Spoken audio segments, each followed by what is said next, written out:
Hey guys, it's Billy and welcome back to the Sesh Sunday special. Today we are talking about James Charles and Emma Chamberlain rekindling their friendship, Addison Rae and Item Beauty addressing their slogan controversy with Lonely Ghost, and Jeffree star fans calling him out for his new palette. Let's get into it. Alright guys, so starting off with something that is really nice to see, we've got Emma Chamberlain and James Charles rekindling their friendship by following each other back on social media. James Charles has recently been commenting on Emma Chamberlain's recent posts, which just shows that they really are trying to rekindle their friendship. We all know that the two of them were a part of the Sister Squad, and when that broke up during James' whole scandal last year when he was getting canceled, it seemed as though we were never going to see any of these people in the same room together again.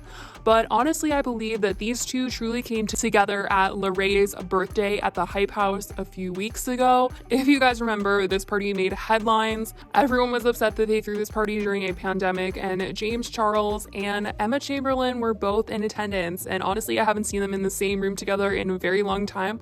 I feel as though this might have been the night that they actually decided, hey, let's squash the beef and let's be friends again. And since then, we've seen nothing but them being nice to each other on social media, and Emma was even stopped by paparazzi a few times and asked about it, and she seemed really happy that her and James were once again friends. Okay, everybody's raving about you and James Charles following each other on Instagram. Yeah.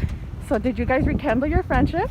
Yeah, he's great. I love him. We reconnected recently and it's been amazing just to catch up and, rekindle an old friendship. So not really sure what the internet could be expecting. That's amazing. Yeah. It's great news. So that's really awesome to see. I'm glad that they were able to kind of come back from all of that mess that they had back in the day. I feel as though the reason why Emma may have distanced herself from James last year during the whole scandal was probably because the Dolan twins chose to do so, since their name was kind of being brought up in the entire drama. And then Emma at the time was really close with the Dolan twins, more so than James. And now she's nothing to do with the Dolan twins, and it seems as though it's okay for her to be friends with James now. Now, since we're bringing up the entire drama from James last year, he decided to use the TikTok trend that has been going around right now that was like, you think you can hurt my feelings? He decided to make one of those, and he said, you think you can hurt my feelings? I lost 3 million subscribers in one day and canceled over something I didn't actually do. James can actually laugh about it now, and that it doesn't seem to bother him too much, and that he's sort of moved on and found his peace in the entire situation. Anyways, you guys, we have to move on. A lot of you guys have been asking me for an update on the entire Addison Rae, Item Beauty, and Lonely Ghost situation, and I have an update for you guys now that Item Beauty has come out to speak about what has gone on and them using the phrase "I love you, say it back" for their products. If you guys didn't watch, Addison Rae has co-founded a beauty brand called Item Beauty, and one of the products that they were launching is a bronzer, and on the mirror it said "I love you, say it back." A lot of people quickly noticed that this is a trademarked phrase that has been used by a company called Lonely Ghost. The owner of the brand, Indy, I love her, Indy Blue, she is so cute. Her and her team make apparel and all different types of clothing, and they even make coolers and phone cases and things like that. But their whole thing is "I love you, say it back." They have it on a ton of their products. And when they saw that Item Beauty was using "I love you, say it back" for their product, they started to get worried as to whether or not they were going to pursue using this phrase further. And a lot of people have been messaging me and saying, hey, this isn't the only time that they have actually used "I love you, say it back" on the mirror. It's not just some isolated incident or a one-time thing.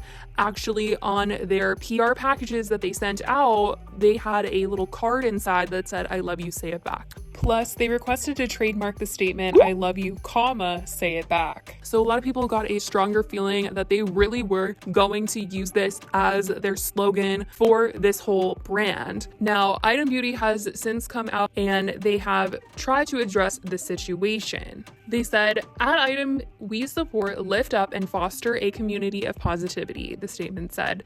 Item has been in development since last year, and the phrase was conceived internally when Item's creative director shared that she says "I love you, say it back" to her 4-year-old son each night before going to bed. This was the impetus for the phrase, and by placing it on a mirror and some interior packaging, it reflects a daily message of affirmation. We have no plans to place this phrase on apparel. Now, the reason why a lot of people felt as though maybe they had stolen this from Lonely Ghost was because Addison Rae had previously promoted this brand before. She has worn their clothing, even a hoodie that says "I love you, say it back." So people were really sad to see that Addison was maybe possibly stealing their slogan and using it for her new beauty brand. It seems as though they are working it out behind the scenes though. The last time I had seen Indy give a update on Instagram, she was trying to say that lawyers were involved and that they were trying to reach out. The reason why she was commenting on Item Beauty's Instagram in the first place was because Item Beauty was not getting back to her about any of this stuff.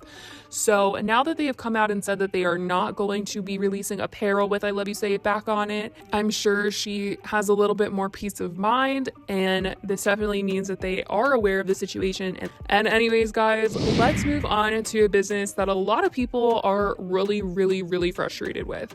Obviously, Jeffree Star has made waves this entire year, and right now is no different. After his long social media break where he wasn't posting anything on YouTube, Snapchat, Instagram stories, none of that, he came back and acted like nothing happened at all and decided to release a summer collection. Now, a lot of people felt as though he came back and was just acting like everything was all fine and dandy when it's really not. I think a lot of people are still like, this is really weird and we just don't even know how to feel about you. Obviously, there are those fans of Jeffree's that will look past anything and everything. But a lot of people are noticing that with his new launch, he recently announced that he's going to be coming out with quite a big amount of products, honestly, including apparel.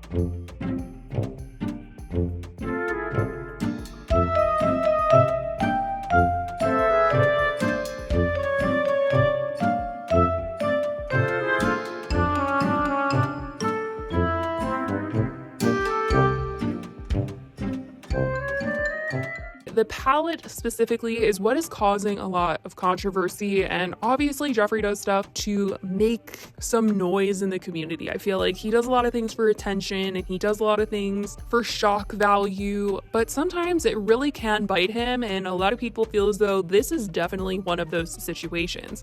So he announced that his new palette name is going to be something that I literally can't even say because it is quite inappropriate in YouTube guidelines terminology, but I'll just say that it's a word that is used to describe when multiple people are having fun together in bed. Let's just leave it at that. Basically, a lot of people have a problem with it, one, because not a lot of teens will be able to ask their parents to actually buy this palette for them, because they would definitely be uncomfortable if their teen was like, hey, I want to buy this palette. Can you buy it for me? Or like, can I buy this palette? Or to see it come in the mail. Like, it's definitely what a lot of people are saying is inappropriate for teens to be using this. And a lot of Jeffree fans are teens. That's just something that people have noticed. But specifically with this palette, it is a nude palette. It's all mattes.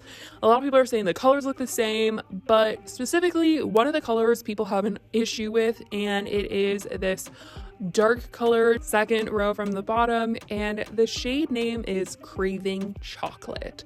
People think that this name is sort of fetishizing something that it really should not, and have a big problem with Jeffree doing this. Someone said, Jeffree Star really named his shade in the palette Craving Chocolate, the audacity. Someone said, he has a brown color Craving Chocolate, and I don't know if it's racist, but it doesn't feel right because it sounds like fetishizing from racist to me. I definitely want to know what you guys think about this. A lot of people just feel as though the tone of this whole situation, plus the name of the palette and it being very sexual, like very intimate, you know, that this is something that he should not have done. I of course want to get your opinion on that. And let me know if you guys are going to be picking up this palette or ordering it. Honestly, I have seen a lot of people out here still supporting Jeffree, but people are willing to defend him no matter what at the end of the day. So I can't even be surprised at this point, but let me know your thoughts, you guys. I love you guys so much, and I will talk to you in the next video. Bye, guys.